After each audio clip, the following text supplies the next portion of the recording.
안녕하세요. 저는 결혼에 실패하고 서울에서 살고 있는 42세 여성입니다. 여러분들은 의아하게 생각하시겠지만 남편과 갈라서게 된 건 시아버지 때문입니다. 보통 기혼 여성들이 이혼을 하는 건 남편이나 시어머니 때문일 거라고 생각하는데요. 저도 이혼하게 되면 남편이 바람을 피거나 고부 갈등 때문에 하게 될 거라고 예상했습니다. 그런데 제가 모시게 된 시아버지는 상당히 독특한 사람이었습니다. 상식적으로는 도저히 납득할 수 없는 짓을 저질렀고 그 뒷감당이 고스란히 제 몫으로 돌아왔기 때문에 결혼 생활을 끝낼 수밖에 없게 되었죠. 그럼 지금부터 인간 말종 같은 시아버지가 제게 어떤 더러운 짓을 저질렀는지 모두 말씀드리도록 하겠습니다. 저는 남편을 만나기 전에 시어머니부터 알게 되었습니다. 시어머니의 소개로 남편을 만나게 되었던 거죠. 시어머니는 제가 일하던 의류 매장의 단골 손님이셨습니다. 의류 매장에서 일하기 전에는 냉동식품을 유통하는 회사에서 사무직으로 3년 정도 일했는데요. 그때 같이 일하던 남자 직원과 사귀게 되었죠. 잘 웃고 주변 사람들에게 서글서글한 성격이라 인기가 많은 남자였습니다. 다른 여직원들처럼 남몰래 호감을 가지고 있었는데 같은 프로젝트를 맡게 되면서 사이가 가까워졌습니다. 그 프로젝트가 끝날 무렵 사귀게 되었지만 저는 뼈저리게 후회하고 말았습니다. 연애를 시작하고 몇 달 지나지 않아서 병적으로 저를 의심하더라고요. 정말 의처증이 아닌가 싶을 정도로 저에게 집착했습니다. 전에는 그렇지 않았는데 제가 다른 남자 직원들과 웃으면서 대화만 해도 얼굴 표정이 확 달라졌죠. 어느 날은 갑자기 탕비실로 데려가서 직원들 몰래 협박을 하기도 하였습니다. 다연아, 아까는 왜 그렇게 웃었어? 앞으로 나 말고 다른 남자한테는 눈길도 주지 말고 말도 섞지 마. 아니, 말도 섞지 말라고? 그럼 어떻게 일하라는 거야? 요즘 따라 왜 그래? 집착이 점점 심해지는 것 같아. 나한테 뭐 서운한 거 있어? 도대체 뭐 때문에 그러는 거야? 이유가 있어야 해? 일부러 이러는 거야? 네가 나 보라고 자꾸 딴 남자한테 찝적대잖아. 찝적? 참, 어이가 없어서. 내가 너한테 의심받을 짓 한 적 있어? 우리 이러지 말고 퇴근하고 이야기하자. 지금 직원들 다 듣겠어. 왜? 지금 이야기해. 나 몰래 다른 놈 만나고 있기라도 해? 그런 거 아니라니까. 나중에 이야기하자니까 왜 그래? 나는 내 여자가 다른 놈이랑 히덕거리는 꼴은 절대 못 보니까 지금 고백하라고. 박주철 그놈이 꼬신 거지? 너 그놈이랑 제일 친하잖아.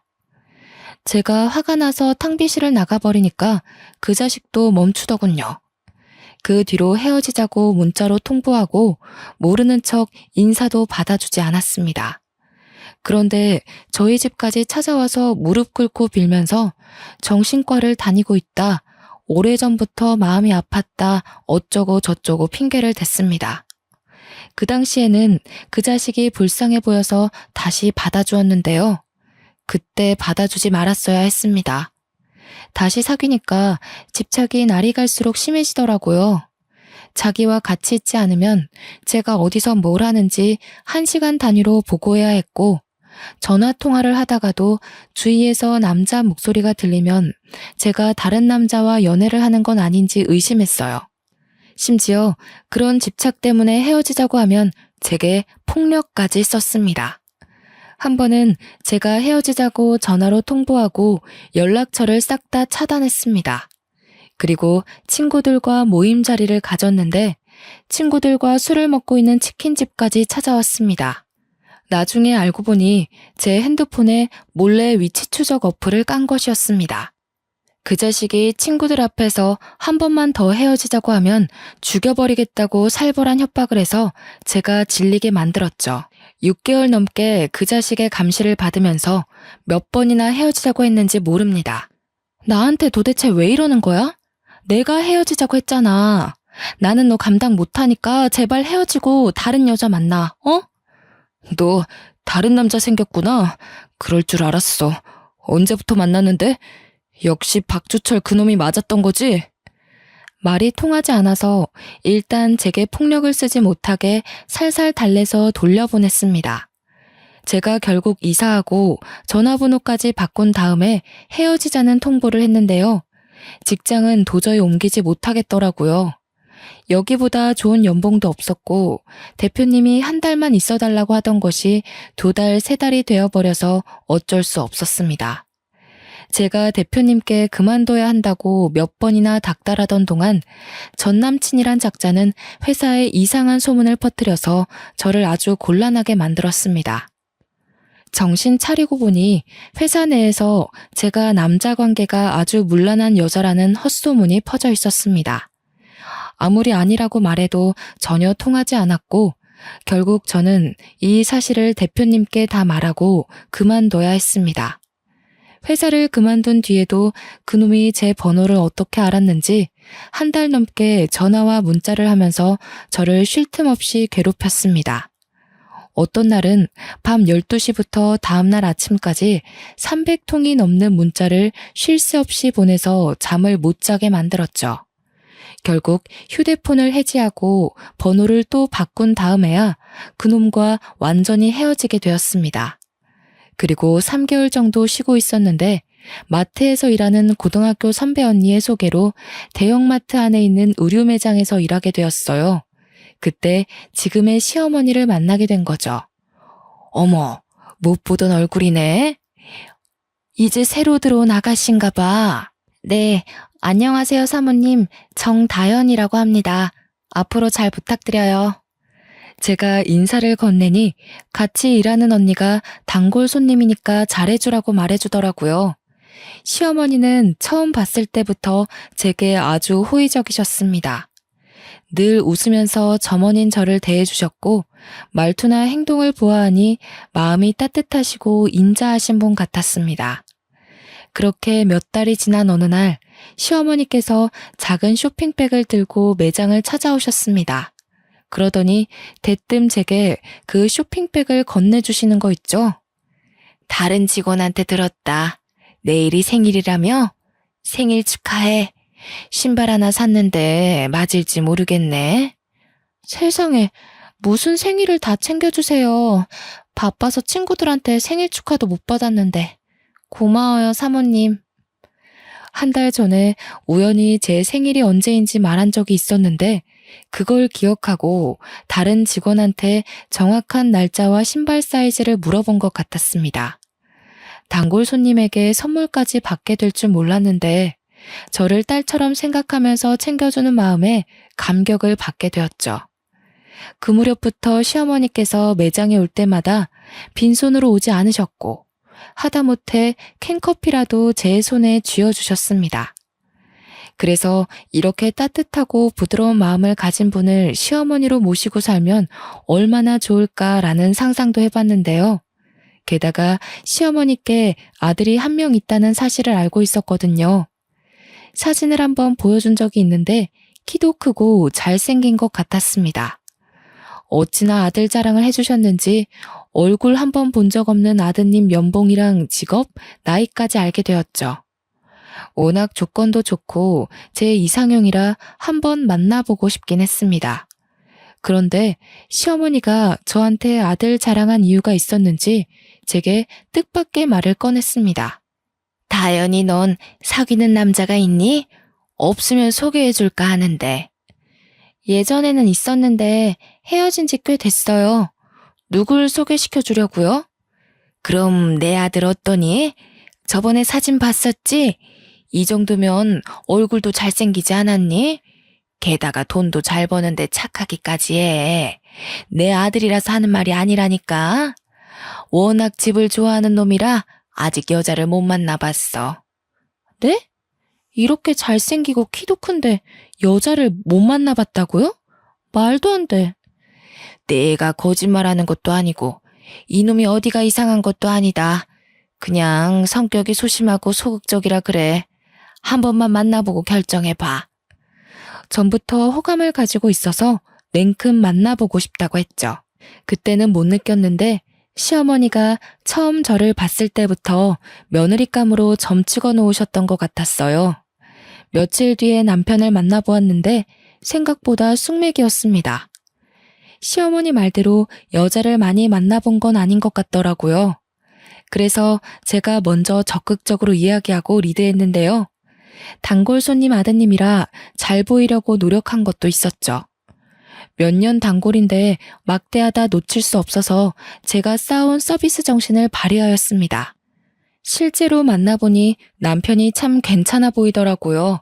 하지만 한번 남자에게 호되게 당한 경험이 있는 터라 사귀면서 어떤 남자인지 자세히 알아봐야 한다는 생각이 들었습니다. 남편도 제가 마음에 들었는지 다음에 만나보자는 약속에 오케이 하더라고요. 그때부터 6개월 정도 진지한 만남을 가지면서 서로에 대해 알게 되었고 마음이 맞아서 결혼을 결심하게 되었습니다. 결혼 이야기를 꺼내니 제일 좋아하시던 분이 바로 시어머니셨어요. 그래, 너는 우리 아들이랑 결혼할 줄 알았다. 내가 사람 보는 눈은 정확하다니까. 너를 처음 봤을 때부터 우리 준기하고 잘 어울릴 거라고 생각했거든. 그러면서 하루빨리 결혼하라고 재촉하셨습니다. 저만큼 야무지게 성격 좋은 며느리는 없을 거라고 하셔서 저도 기분 좋게 결혼식을 올렸죠.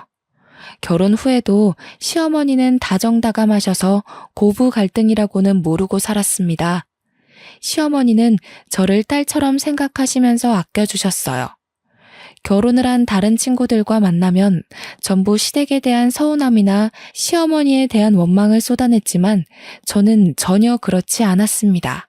제가 시댁살이 같은 건 없었다고 하니까 친구들이 부럽다는 말을 자주 꺼냈습니다. 다현이 넌 정말 좋겠다. 우리 시어머니는 나만 보면 답답해서 속이 뒤집어진다고 한다니까. 속이 뒤집어진다는 말이 뭐니? 다현이 시어머니처럼 친딸처럼 말해주면 오죽 좋아? 이런 식으로 친구들이 저를 아주 부러워했죠.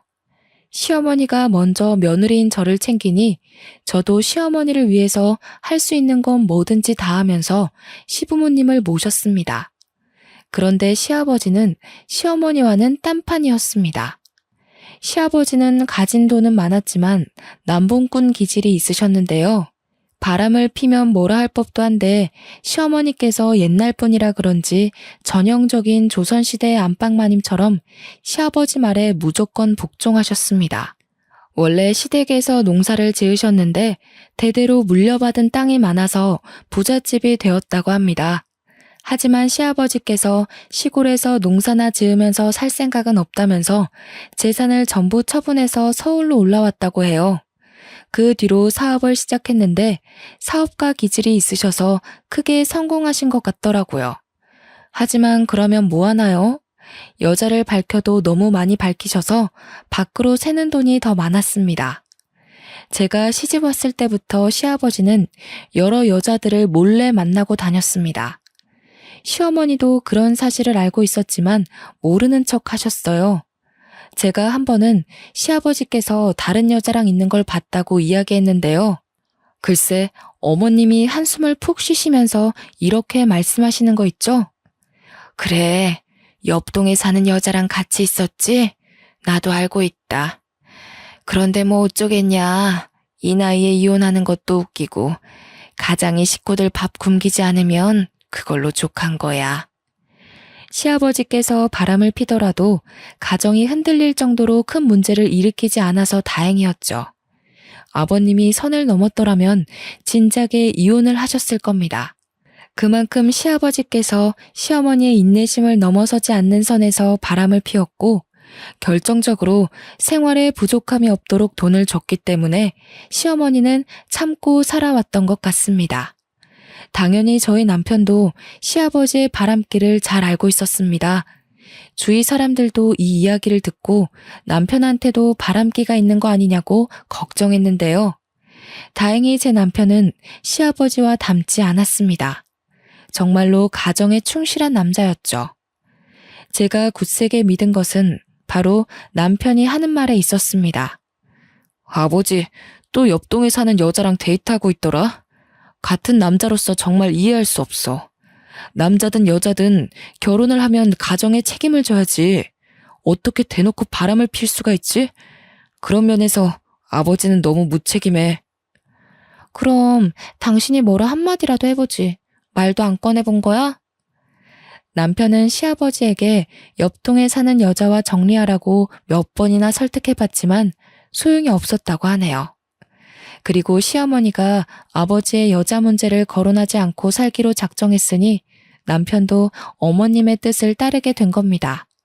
한마디로 시아버지를 포기하게 된 거죠. 하지만 시아버지도 나이를 먹으니 점차 변하기 시작했습니다. 남편이 대놓고 아파트 앞에서 옆동 여자와 다투는 모습을 보고 아버님께 화를 내고 말았는데요. 아버지, 동네 창피하게 대놓고 바람을 피세요. 여자 만나시려면 다른 동네로 가서 만나세요. 저희 체면 좀 생각해 달라고요. 이제 며느리도 생겼는데 며느리 앞에서 그러고 싶으세요? 시아버지도 함께 화를 내실 줄 알았는데 이상하게 남편 말에 수긍을 하시더군요. 그래, 알았다. 나도 이제는 나이가 있으니 알아서 처신할게. 걱정 말아라. 앞으로 이런 일 없을 거다. 제가 손녀딸을 낳아서 그럴까요? 시아버지는 옛날과 다르게 가정에 충실한 모습을 보이셨어요. 그런데 1년 뒤에 시어머니가 암 진단을 받는 청천벽력 같은 일이 벌어지고 말았습니다. 어머님이 위암 말기라는 소식을 듣고 저도 충격을 받고 쓰러질 뻔했죠. 안 그래도 어머님께서 계속 아프다고 하셨는데요. 몇 년 전부터 몸이 계속 이상 신호를 보냈지만 여자는 시댁에 폐를 끼치면 안 되고 아파도 그저 참고 사는 거라는 생각으로 버티셨다고 하더라고요. 시어머니가 수술을 위해 입원하게 되자 병수발은 당연히 제 몫이 되었습니다. 수술을 하기 전날 밤까지 시어머니를 모시면서 긴장을 풀어드렸죠. 다 잘 될 거다. 잠깐만 눈 붙이고 오면 모든 게 끝날 거라고 말씀드리는데 어머님께서 제 손을 꼭 잡고 지금껏 감춰왔던 속마음을 털어놓으셨습니다. 얘야, 나 정말 속상하다. 내가 죽을 때가 됐다고 생각하니까 너무 억울해. 마음 같아서는 지금 남편을 찾아가서 무릎 꿇고 빌라고 하고 싶은 마음이야.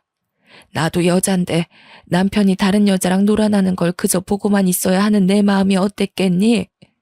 말은 안 했지만 정말 죽지 못해 지금껏 살았어. 어머님이 말씀하시면서 눈물을 흘리는데 마음이 찡해졌습니다. 겉으로는 남자가 사회생활 하다 보면 그럴 수 있다고 말하셨지만 속으로는 피눈물을 쏟으신 것이었습니다. 어쩜 아버님은 와이프 속도 모르고 다른 여자를 만나왔던 걸까요? 시아버지는 시어머니 마음이 타들어간지도 모르고 바보 같은 마누라 만나서 마음대로 놀아나도 된다고 생각했던 것 같아요. 시어머니는 그날 밤 내내 정말 이혼하고 싶었지만 그때마다 어린아들이 발목을 잡았다고 생각하셨어요.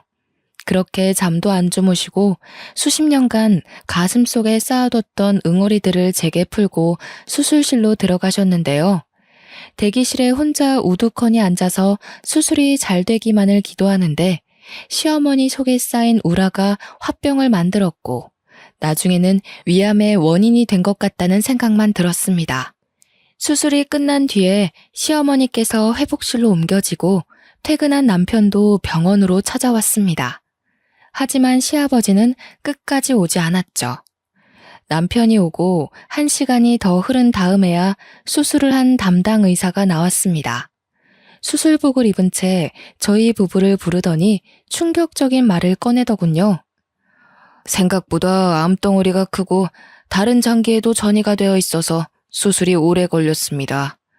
가장 문제가 되는 부분은 제거했지만 결과가 100% 좋다고는 말씀 못 드리겠네요. 의사는 언제든 암이 재발할 수 있으니 상당 기간 입원하면서 경과를 지켜보자고 했어요. 의식을 찾은 시어머니께는 수술이 잘 되었다고 말씀드렸습니다. 몇 달만 입원해서 항암 치료만 받으면 완치될 거라고 했죠.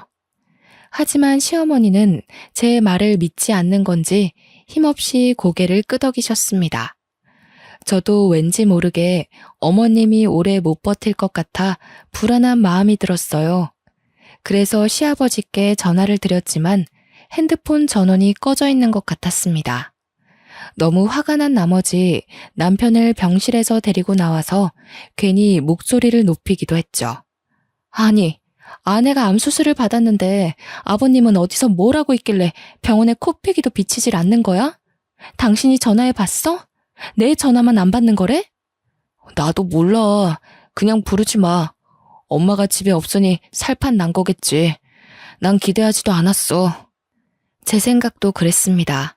시아버지는 분명히 다른 여자를 만나느라 병원에 와볼 생각도 안 하는 것 같았습니다. 이건 해도 너무한다는 생각이 들었죠. 속으로 아버님 욕을 하고 있는데 며칠 후에 시아버지께서 병원을 찾아오셨습니다. 그래서 아버님을 보자마자 대뜸 호통을 치고 말았습니다. 아버님, 도대체 어디에 계셨던 거예요? 어머님 상태가 생각보다 심각하다고요. 이럴 때일수록 아버님이 곁에 있어 주셔야 하는 거 아니에요? 하지만 시아버지는 제 말을 건성으로 들으셨습니다. 몸은 병원에 있었지만 마음은 콩밭에 가 있는 듯 병원에서도 다른 내연녀들에게 문자와 전화를 하면서 만날 약속을 잡으시더라고요. 설마 했는데 시어머니가 집에 없으니 밤마다 여러 여자들을 만나고 다녔던 겁니다. 그것 때문에 저와 남편은 시아버지와 싸우게 되었죠. 아버지, 우리가 하는 말 듣고 있긴 한 거야? 여자가 그렇게 좋아? 그렇게 좋으면 병문안 오지 말고 그 여자랑 있지 그랬어. 엄마가 죽을지도 모르는데 지금 뭐 하는 짓이야? 뭐? 이 자식이 어쩌고 저쩌? 어디 애비한테 눈을 부라리고 훈계를 하려고 들어? 네 애미가 지금 죽기라도 했냐? 그리고 병수발은 며느라가가 하잖아. 도대체 뭐가 문제냐? 어? 아버님, 제발 이러지 마세요. 어머님도 다 눈이 있어요. 아버님이 그동안 병문안 안 오고 잠수탄 거 알고 있다고요. 아무리 그래도 같이 산 부인에 대해 도리는 지켜야죠. 저는 사정을 하기도 했고 화를 내기도 했지만 시아버지는 듣지 않았습니다. 자기는 하루라도 여자가 없으면 못 산다는 말까지 대놓고 했을 정도였으니까요. 아내는 목숨을 걸고 암과 싸우는데 남편이란 작자는 다른 여자와 어울리면서 히히덕거리면서 다니다니 용서가 안 되는 일이었습니다. 아버님이 이런 식으로 무대포로 나오니 저도 울컥해서 심한 말을 내뱉고 말았죠. 아버님, 정말 너무하시네요. 아버님이 무슨 짐승이에요? 짐승들도 자기 가족이 아프면 만사 제쳐놓고 돌보는 법인데 사람이 어떻게 이럴 수가 있어요? 뭐? 그래서 내가 짐승만도 못하다는 거냐? 네, 제가 보기에 아버님은 개 돼지만도 못하네요. 그 말을 듣고 시아버지께서 화가 나셨는지 제 뺨을 때리셨습니다. 저는 아픈 것보다 억울해서 눈물을 흘렸고 그 모습을 본 남편도 뚜껑이 열려서 시아버지와 한판 붙게 되었죠. 지금 미쳤어? 애를 왜 때리는 거야? 애 엄마가 틀린 말 했어? 나도 많이 참았어. 이제부터 당신 아버지라고 부르지도 않을 거니까 당장 나가. 남편이 그렇게 화를 내는 걸 처음 보았습니다. 그 뒤로 남편이 진짜로 아버지와 의절하고 부자관계를 끊어버리겠다고 하는데도 시아버지는 하나도 아쉬울 거 없다는 듯이 태연해 보였습니다. 그래, 네 마음대로 해라. 대신에 내가 가진 재산 나눠달라는 말은 일체 꺼내지도 마. 시아버지의 말에 남편의 입이 다물어지고 말았습니다. 세상 어떤 것도 돈 앞에서는 무기력해지는 법인가 봅니다. 제가 아버님께 뭐라 할 수도 남편을 닥달해 연을 끊으라고 할 수도 없었죠. 그렇게 아버님과 정리되는 거 없이 시어머니의 기약 없는 치료는 계속 이어졌습니다. 어머님을 위해 시작한 병원살이가 한 달 정도 지났을 때였습니다. 집에 잠깐 들렸는데 충격적인 장면을 목격하게 되었죠. 문을 열고 들어가자 안방에서 시아버지의 웃음소리가 들려서 들어가 보니 시아버지 혼자만 있는 것이 아니었습니다. 집 근처에서 보았던 옆동 사는 여자가 아버님과 함께 침대에 누워있더라고요. 자기야, 마누라 죽으면 나랑 재혼할 거라는 말 믿어도 되는 거지? 그럼 내가 의사한테 물어봤어. 살 날 얼마 안 남았다고 하더라고. 조금만 더 기다려. 제가 들어온 줄도 모르고 아버님과 내연녀 둘이서 별의 별 이야기를 다 하고 있었습니다. 딱 봐도 아버님께서 집에 내연녀를 자주 데리고 온 것 같더군요. 어쩐지 시아버지께서 의사를 만나 시어머니 상태를 물어보더라고요. 드디어 걱정이라는 걸 하나 싶었는데 본처가 빨리 나아서 태어나기를 바라는 게 아니라 어서 죽기만을 학수고대하던 거였습니다. 내연녀와 재혼해서 새살림을 차릴 거라는 말을 듣고 있는데 정말로 헛웃음이 절로 나왔습니다. 제 웃음소리를 듣고 시아버지와 내연녀가 얼른 몸을 일으켰는데요. 내연녀는 30 초반 정도로 보이는 새파랗게 젊은 여자였습니다. 저보다 나이가 어려 보였죠. 내연녀는 저를 보자마자 놀라서 호들갑을 떠는데 시아버지는 놀라지도 않았습니다. 그래서 제가 가방을 집어던지면서 버럭 소리를 질러버렸습니다. 아버님, 정말 너무하시네요. 어머님 집에서 뭐 어쩌고 저째요? 지금 저 여자랑 재혼할 생각할 때가 아니잖아요. 바람 피시더라도 도리는 지키시라고요. 아유, 뭔 놈의 기집애가 이렇게 목소리가 커? 며느리가 낄 일 아니다. 내가 뭘 하든 네가 상관할 바가 아니라고. 시아버지도 저 따라 고함치시더니 내연녀를 데리고 집에서 나가버렸습니다. 내연녀가 나갈 때 뒤돌아보면서 가소롭다는 듯이 비웃던 거 생각하면 정말 오장육부가 다 뒤집힐 것 같네요. 그리고 3개월 뒤에 시어머니께서 세상을 뜨시고 마셨습니다. 한번 전이가 시작된 암덩어리들이 손 쓸 수 없이 퍼지고 만 것이었습니다. 저는 장례식이 끝난 후에도 어머님이 생각나 몰래 눈물을 흘리는데 시아버지는 파렴치한 짓을 저지르셨습니다. 시어머니 장례식을 치른 지 얼마나 됐다고 저보다 어린 내연녀를 집으로 데리고 와서 당장 재혼을 하겠다고 선언한 겁니다. 저는 어이가 없어서 넋이 나가버렸고 남편은 말도 안 되는 소리 하지 말라고 경악을 했죠. 아버지, 진짜 머리가 어떻게 된 거 아냐? 엄마 장례를 치른 지 딱 이틀 지났단 말이야. 아무리 저 불려우 같은 여자한테 홀렸다고 해도 이럴 수는 없어.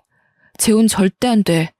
난 죽어도 반대할 거니까 저 여자 당장 내보내. 내가 너한테 허락받자고 하는 말 아니다. 니들은 앞으로 새엄마한테 예의 바르게 굴어야 한다는 소리야. 너희들보다 어리다고 무시하고 함부로 대했다가는 가만두지 않을 테니까 알아서 해. 저는 정말 설마 했습니다. 내연녀가 무슨 낯짝으로 우리 집안에 들어올까 싶었는데 정말로 들어오더군요. 하루아침에 시어머니 자리를 꿰차더니 저희 집 안방을 차지해버렸습니다. 32살에 제 막내 동생 뻘밖에 안 되는 나이였는데 도대체 그런 짓은 어디서 배웠는지 상전처럼 굴면서 시집살이를 시켰습니다. 반말은 기본이었고 음식 투정에 자기는 숟가락 하나 까딱하지 않으면서 집안 살림이 엉망이라고 트집을 잡았는데요. 야, 국이 왜 이렇게 짜? 살림하는 여자가 간도 제대로 못 맞추면 어쩌자는 거야? 당장 다시 끓여와. 처음에는 제 길을 꺾고 시어머니 대접을 받으려고 사사건건 트집을 잡는 것 같았습니다.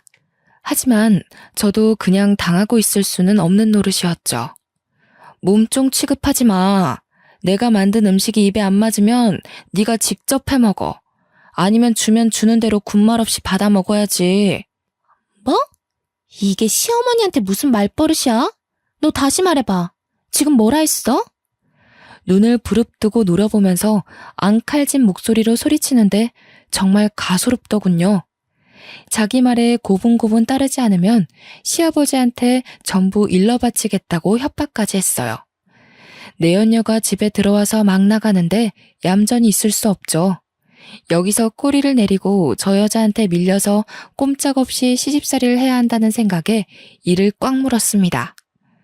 아버님한테 일러 바치든 말든 마음대로 해. 하지만 나한테서 시어머니 대접 받을 생각은 아예 포기하는 게 좋을 거야. 내연녀가 시아버지한테 눈물까지 흘리면서 사람 취급도 못 받고 무시당한다고 하소연하는 것 같더라고요.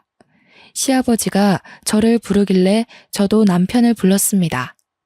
당연히 남편은 제 편을 들어줄 거라고 예상했는데 남편의 태도가 이상했어요. 여보, 이제 그만해. 어머니도 돌아가셨는데 계속 이럴 필요는 없잖아. 아버지도 새 출발해야지. 이왕 이렇게 된 거 우리가 그냥 참고 받아주자. 내연녀를 불려우 같은 년이라고 욕할 때는 언제고 갑자기 변한 남편이 내연녀를 새엄마로 받아주겠다는 것이었습니다. 이제 시댁에서는 저 혼자 시아버지의 내연녀와 맞서게 된 거예요. 혼자서 내연녀를 배척하고 아버님과 말싸움을 하고 있으니 외톨이가 된 기분이 들었습니다. 제가 너무한 것 같다는 생각도 들고 이쯤 되면 저도 내연녀를 시어머니로 인정해야 하는 고민도 들 무렵이었습니다. 그때 믿을 수 없는 충격적인 사실을 알고 마음을 고쳐먹게 되었습니다. 사건의 시작은 우연히 본 남편의 휴대폰에서 시작되었습니다. 문자 알림이 떠서 봤는데 등골이 서늘해졌습니다. 남편이 소개팅을 한 것 같더라고요.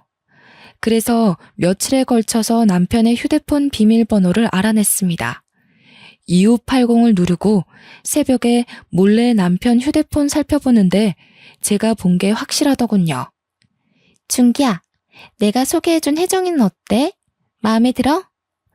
네, 마음에 들어요. 주희보다는 훨씬 나은 것 같아요.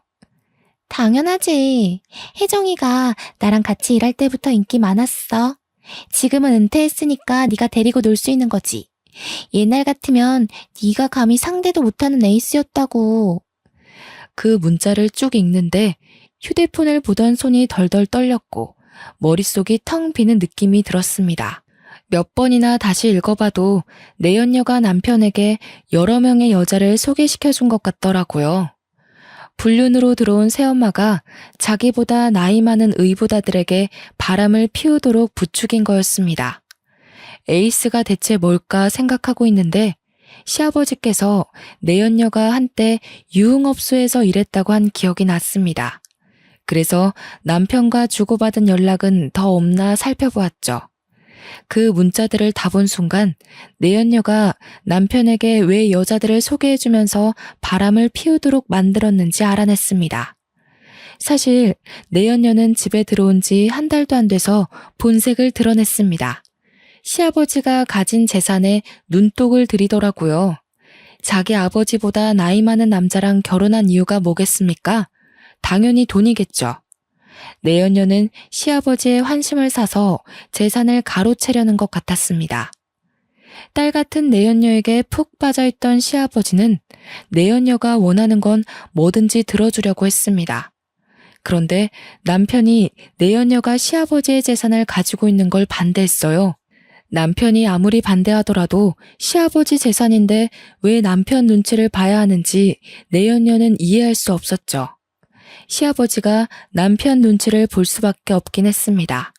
그건 바로 돌아가신 시어머니 때문이었는데요. 시아버지는 제가 결혼하기 3년 전부터 내연녀와 동거를 하다가 들킨 적이 있었다고 합니다. 저는 그 이야기를 남편에게 들었죠. 그 당시만 해도 시어머니께서 지금 당장 이혼하겠다고 난리를 피우셨대요. 그러자 시아버지께서 자기 재산의 절반을 줄 테니 한 번만 눈 감아달라고 애원했다고 합니다. 시어머니는 각서와 공증을 받은 다음에 이혼 소송을 포기했다고 하고요. 그리고 그때 받은 재산을 돌아가시기 전에 남편에게 모두 주었다고 하는데요. 그러니 시아버지의 재산 중 절반은 남편 거나 다름없었습니다. 내연녀도 그 사실을 알고 여자들을 소개시켜주면서 남편을 자기 편으로 끌어들였던 겁니다. 둘이 주고받은 문자와 톡을 보니 남편은 이미 내연녀가 소개해준 여자들과 바람을 피우는 재미에 완전히 빠져 있었습니다. 다른 건 몰라도 절대 바람은 피우지 않을 거라고 믿었던 남편이었는데 저 몰래 여자들과 놀고 있었다니 허탈하고 어이가 없어졌습니다.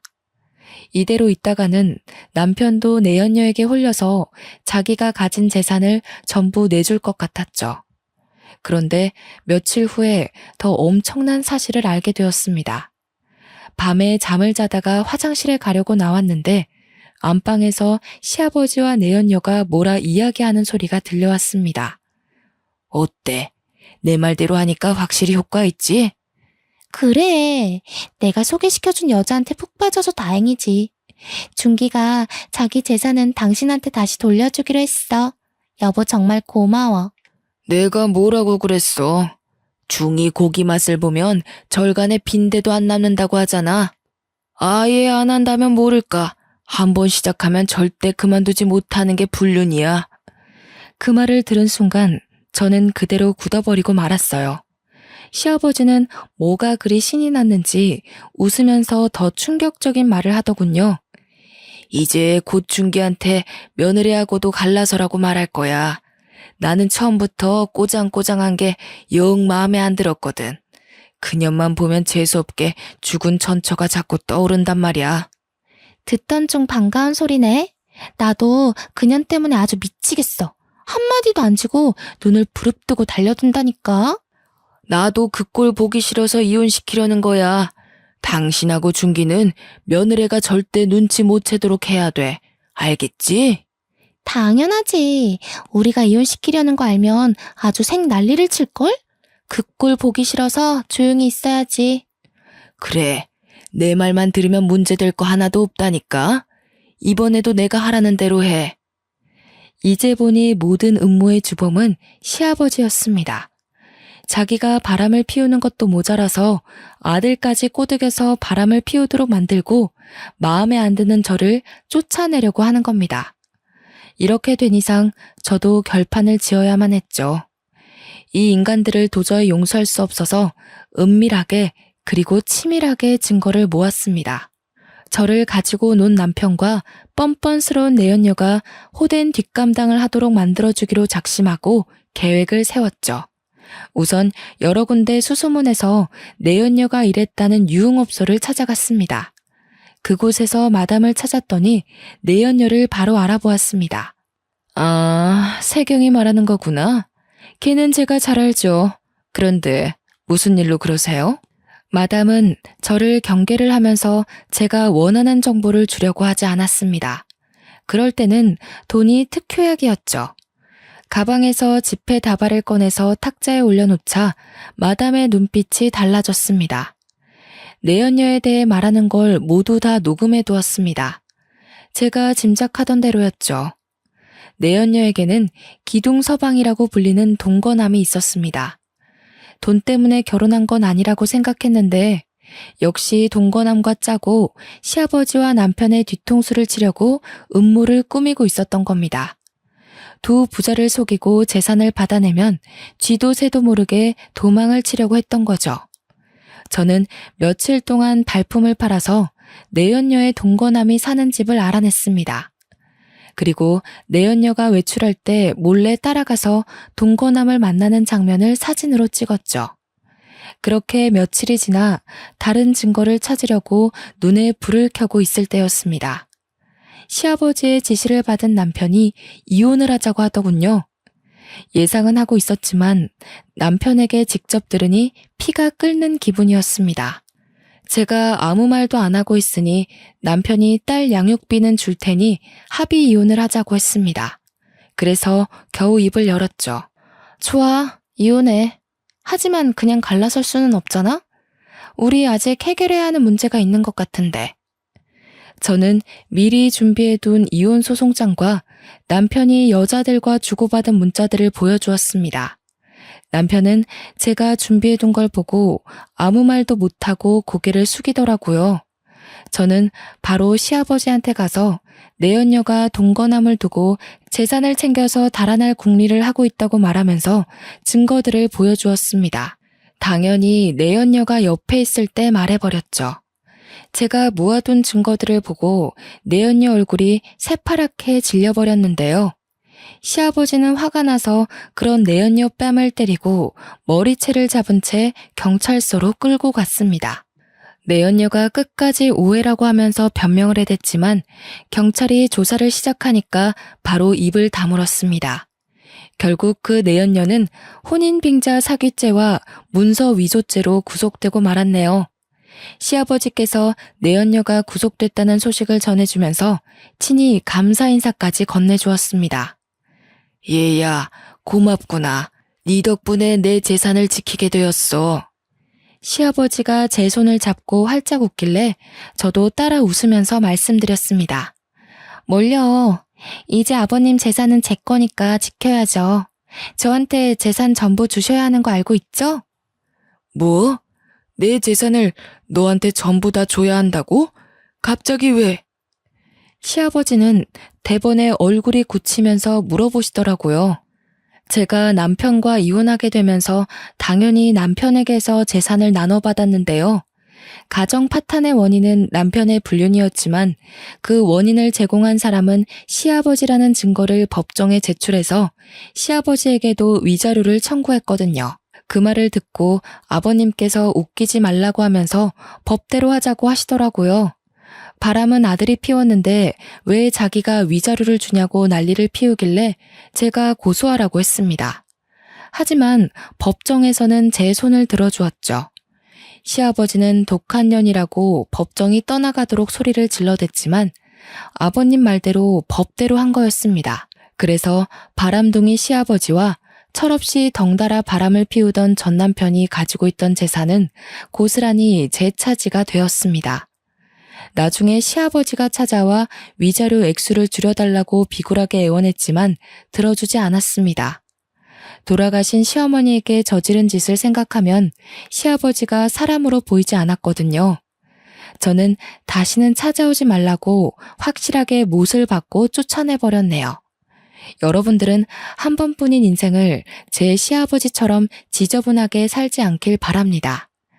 저처럼 이런 일은 겪지 마시길 바라면서 이만 긴 글 줄여보도록 하겠습니다. 제 사연 끝까지 읽어주셔서 감사합니다.